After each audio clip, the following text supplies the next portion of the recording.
नमस्कार दोस्तों, सभी को वंदे मातरम। दोस्तों, यूं ही तो उत्तराखंड को इस देश में देवभूमि के तौर पे जानते हैं और प्रतिवर्ष उत्तराखंड में कई सारे लोग आते हैं जो उत्तराखंड को विजिट करते हैं और अमूमन बहुत से लोग उत्तराखंड के वादियों में विजिट करना बहुत अच्छा मानते हैं।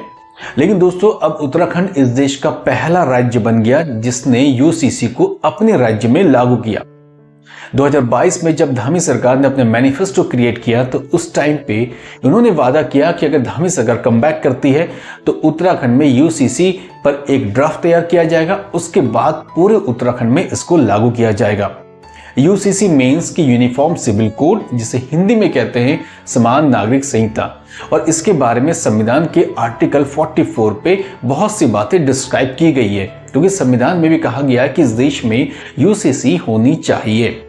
कई से फैक्ट्स हैं जो आप गूगल पर जाएंगे, अगर आप चेक करेंगे तो बहुत से फैक्ट्स आपको मिल जाएगा। क्योंकि जिस तरीके से धामी सरकार ने अपना वादा पूरा किया कि उत्तराखंड में यूसीसी लागू किया जाएगा और फिलहाल उत्तराखंड में यूसीसी लागू हो चुका है। अब यूसीसी से बहुत से फैक्ट्स आप ऑलरेडी गूगल में अगर सर्च कर चुके हैं तो आपको मिलेगा कि यूसीसी के अकॉर्डिंग जितने भी पंथ है, संप्रदाय है या जितने भी धर्म है, सभी को इस लॉ के अकॉर्डिंग, चाहे मैरिज रजिस्ट्रेशन हो या तलाक लेना हो, शादी करनी है या कोई बच्चा गोद लेना है या प्रॉपर्टी का बंटवारा करना है,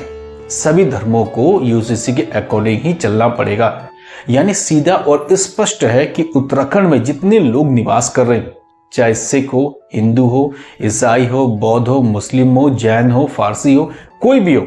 सभी को अब यूसीसी के अकॉर्डिंग मैरिज रजिस्ट्रेशन करनी हो, लिव इन रिलेशंस हो, बच्चा गोद लेना हो, प्रॉपर्टी डिस्ट्रीब्यूशन करनी हो, सारी चीजें अब यूसीसी के अकॉर्डिंग चलेंगे और इसी लॉ को फॉलो करके वो उत्तराखंड में निवास करेंगे।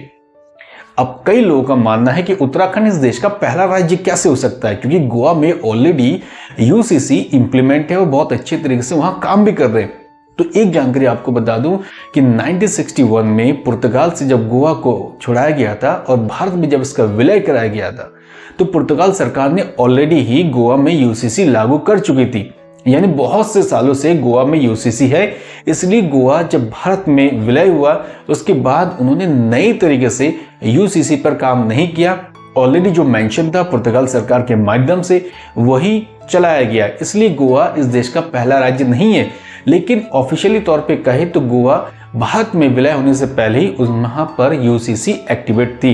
लेकिन इंडिपेंडेंट फॉर्म पे देखा जाए तो उत्तराखंड इस देश का पहला राज्य है जिन्होंने यूसीसी लागू किया।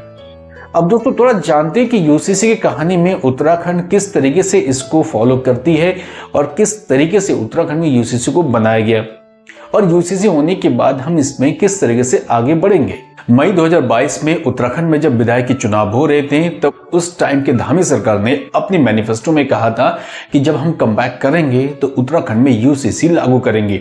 और इस पर काफी लोगों ने धामी सरकार को वोटिंग भी किया, क्योंकि कई लोगों का मानना था कि उत्तराखंड में जो पॉपुलेशन डेंसिटी है, जो पॉपुलेशन डाइवर्सिटीज है, उसके लिए यूसीसी लागू होनी चाहिए। और जिस तरीके से बहुत सी जमीनों पर लोग एक दूसरे को हड़पने की कोशिश कर रहे हैं तो शायद यहाँ के आम इंसान को लगा कि यूसीसी पर बात होनी चाहिए और यूसीसी उत्तराखंड में लागू होनी चाहिए। इसलिए धामी सरकार ने डिसाइड किया कि पूर्व जस्टिस रंजना प्रकाश देसाई के प्रेसिडेंसी में एक कमेटी को सबसे पहले उन्होंने गठित किया। ये कमेटी लगातार 2 साल तक इस पर काम करती रही, उत्तराखंड के आम जनमानस से सजेशन लेते रहे। कई बड़े अफसर है, ये कई बड़े अधिकारी है, सभी को लेकर मीटिंग करते रहे और एक ड्राफ्ट को तैयार किया और 2 फरवरी 2024 को यूसीसी पर एक ड्राफ्ट तैयार करने के बाद गवर्नमेंट ऑफ उत्तराखंड को हैंडओवर किया। उसके बाद गवर्नमेंट ऑफ उत्तराखंड ने एक विशेष सत्र बुलाकर अपनी विधानसभा से इसको बहुमत के साथ पारित कराया। यानी बहुमत के साथ जब यूसीसी को पारित कराया तो उसके बाद 11 मार्च को इस बिल को प्रेसिडेंट हाउस में सेंड किया गया, जहां से राष्ट्रपति द्रौपदी मुर्मू ने इसको मंजूरी दे दी। अब इसको मंजूरी देने के बाद उत्तराखंड के पूर्व मुख्य सचिव शत्रुघ्न सिन्हा की प्रेसिडेंसी में एक और समिति बनाया गया जो इसकी नियमावली और किस तरीके से उत्तराखंड में इसको लागू किया जाए इस पर काम करेगी और चिंतन के साथ फाइनली उत्तराखंड में यूसीसी लागू कर दिया गया। अब यूसीसी लागू होने के बाद आखिर यूसीसी उत्तराखंड में किस तरीके से काम करेंगे इन पर भी बात होनी चाहिए और आम इंसान को पता होना चाहिए जब यूसीसी उत्तराखंड में लागू हो चुका है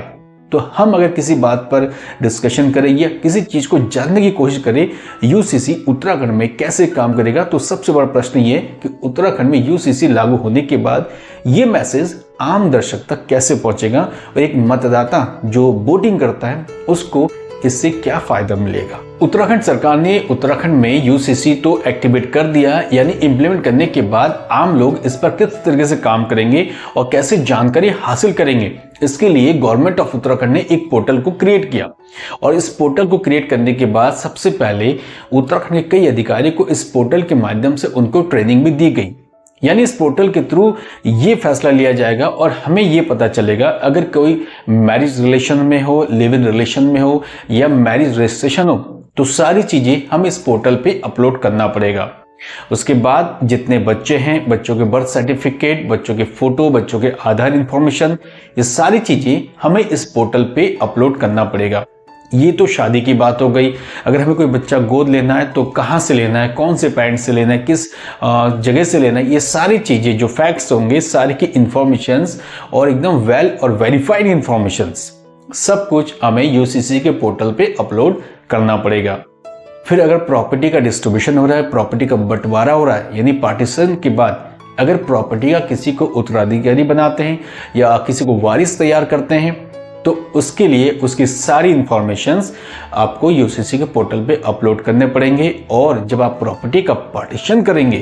तो उसके एविडेंस में आपके गवाह कौन है उसकी भी सारी इंफॉर्मेशंस यूसीसी के पोर्टल में अपलोड कर दिया जाएगा। तमाम प्रकार की जानकारी जो भी हम एक दूसरे से साझा करेंगे, हमारे होल लाइफ से जो कनेक्ट होंगे, हमारी शादी से कनेक्ट होंगे, हमारी मैरिज रजिस्ट्रेशन से कनेक्ट होंगे, अगर कोई पति पत्नी आपस में तलाक लेते हैं उसके बारे में इंफॉर्मेशंस होगी, कोई बच्चा गोद लिया जाता है या घर के अंदर संपत्ति का यानी कि जो प्रॉपर्टीज का पार्टीशंस होगा, ये सारी जानकारी हमें यूसीसी के पोर्टल पे अपलोड करना पड़ेगा। उसके बाद हम सिक्योर हो जाएंगे कि हम उत्तराखंड के निवासी हैं और फिलहाल उत्तराखंड में कई सालों से जब आप रहते हैं तो सारी इंफॉर्मेशन यूसीसी पे एक्टिवेट हो जाएगी। तो ये एक सिंपल तरीका है जो यूसीसी को आम दर्शक तक पहुंचाने का एक माध्यम है और पोर्टल के माध्यम से गवर्नमेंट ऑफ उत्तराखंड ने इन चीजों पे काम करने की कोशिश की है। अब जरा लास्ट में चलते चलते इस बात पे जानते हैं कि यूसीसी पर पूर्व जस्टिस रंजन गोगोई ने क्या कहा। 2 कमेंट्स में आपको बताता हूं। वैसे इस देश में यूसीसी पर कई वर्षों से काम हो रहा है और फिलहाल सेंट्रल गवर्नमेंट भी यूसीसी पर काम कर रही है, लेकिन उत्तराखंड में जब यूसीसी इंप्लीमेंट हो गया तो अब कई लोगों के अंदर ये सवाल हो गए कि यूसीसी पर अगर काम चल रहा है तो इस पर और ज़्यादा डिस्कशन क्यों नहीं हुआ।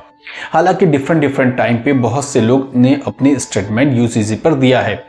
अब यूसीसी जब उत्तराखंड में लागू हो चुका है तो इससे पहले सूरत के एक कंसर्ट में former chief justice of India Ranjan Gogoi ने खुलकर बात की। उनसे जब यूसीसी से जुड़े कुछ बातें पूछी तो उन्हें सीधा कहा कि यूसीसी एक प्रगतिशील कानून है जो सभी प्रथाओं को तोड़कर एक कानून का रूप धारण करेगी। यानी इस देश में जितने भी पंथ, धर्म, संप्रदाय, रंग है, सभी के लिए यूसीसी बहुत इंपॉर्टेंट है, क्योंकि यूसीसी के बारे में संविधान के अनुच्छेद 44 में बहुत अच्छे से इस पर डिस्क्राइब किया गया है। यूसीसी अगर इस देश में लागू होता है तो सोशल जस्टिस और सोशल इंटीग्रेशन के साथ नेशनल इंटीग्रेशन को भी बढ़ावा मिलेगा, यानी सभी लोग इसमें यूनाइट होंगे।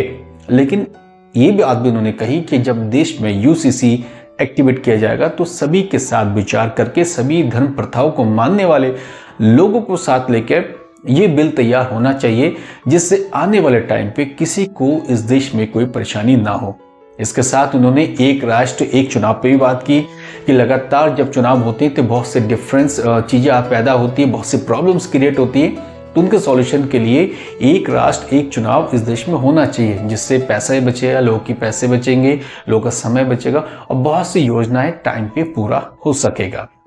यानी दोस्तों इस देश में यूसीसी शायद बहुत इंपॉर्टेंट है और कई लोगों का मानना है कि देश में यूसीसी होनी चाहिए, बिकॉज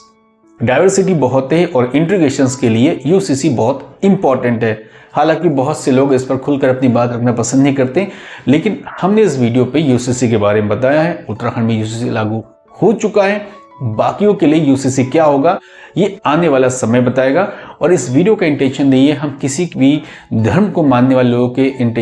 उनको हर्ट करें, उनको किसी तरीके से प्रॉब्लम्स क्रिएट करने की कोशिश करें। हमने सिर्फ एक इन्फॉर्मेशन कन्वे किया है जो इन्फॉर्मेशन आप तक के लिए है। अगर आपको ये चीज़ें अब पसंद आई सो प्लीज़ दोस्तों लाइक शेयर कमेंट्स जरूर करें, और पॉसिबल हो तो इस वीडियो को अपने दोस्तों के बीच में शेयर करें ताकि यूसीसी पर ज़्यादा से ज़्यादा डिस्कशन हो सके, और यूसीसी पर एक दूसरे के साथ कमेंट्स भी जरूर करें। अब समय हो चुका है दोस्तों, कल फिर मिलेंगे एक और नए वीडियो के साथ। थैंक यू, जय हिंद।